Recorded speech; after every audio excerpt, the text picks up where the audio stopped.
The economic recovery legislation being pushed by the Obama administration passed the House last week, but it did not get the vote of our Congressman, Louisiana Congressman Bill Cassidy. He joins us this morning with more. Great to see you this morning, Bill. I called you a senator earlier. Forgive me. I've already given you a promotion up on Capitol Hill. Well, up there you don't say that's a promotion. You kind of look down on it. I gotcha. Why did you vote against it? Well, this headline in the day's Advocate is perfect.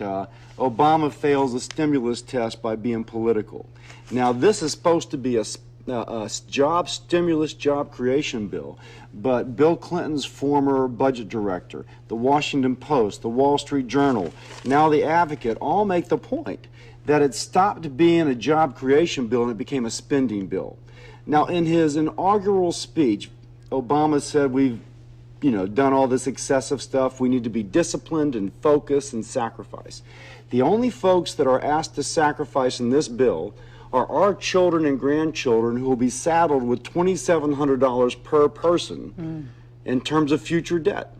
Now, if we're going to create jobs, let's expand the infrastructure, let's cut the taxes, and to his credit, President Obama, when he came out with his bill, had twice as much infrastructure spending, $25 billion more in tax cuts. The Democrat, and I don't want to be partisan, but I got to say what it is.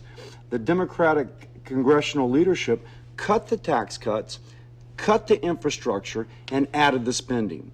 The spending will not create jobs, again, according to all these newspapers, but it adds $2,700 of debt to every person in my district going forward. Okay, was there any hard court press to get you to vote for it? Well, Obama came and spoke to us, and he kind of laughed, and he said, well, let's face it, there's things in this bill that we don't like, but we think that this is the bill we can get through. So it was a political bill. So when I read this headline, fails the stimulus test by being political, I said, wow, they could have been in our meeting with President Obama. Yeah. And there's some things that are good. There really are some things that are good. But the infrastructure is about 3 or 4% of the total package. Which is interesting because it's really been sold as an infrastructure bill. It's been sold as an infrastructure bill, but there was all kinds of spending on sexually transmitted disease prevention courses and redoing the mall in Washington, D.C., which was so kind of bad that Obama actually called and had them remove those things. But there's much more like it. So if we're going to get a job bill to get us back to work, let's do that. If we're going to have kind of a spending bill to discuss national priorities, let's do that. But to use the one as an excuse for the other is unfair to America. Do you feel it's kind of an interesting introduction to Washington? Well, that's what you're hired for. Somebody called and said they're going to start attack ads on you because you oppose this. And I said, by golly, if my debt to my children and grandchildren is to keep them out of debt, then I'll take those attack ads. Because as I talk to people, they understand. Wait a second, 4% for infrastructure and billions for stuff that has nothing to do with job creation? That's wrong.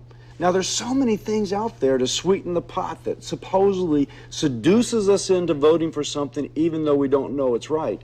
I kind of related to going to Walmart. My wife tells me to pick up milk and bread, and I get a DVD player.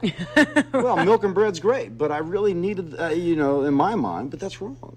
I should get the milk and bread. I should get the job stimulus, not the extra that leads me with the credit card hangover. All right. Will it pass the Senate, your prediction? Well, supposedly the Democrats and the Republicans in the Senate are trying to pare it down. And so hopefully they'll make it a better bill there. Better than the one that the congressional Democratic leadership came up with. And then they'll have to come back and you'll have to vote for it again. And hopefully. A lot of back and forth. A little kind of a game of ping pong, right? It is a game of ping pong. Bill Cassidy, thank you so much. Thank you, Whitney. Congressman representing the Baton Rouge area. Stay with us. We're coming back with much more of Tune In right after this.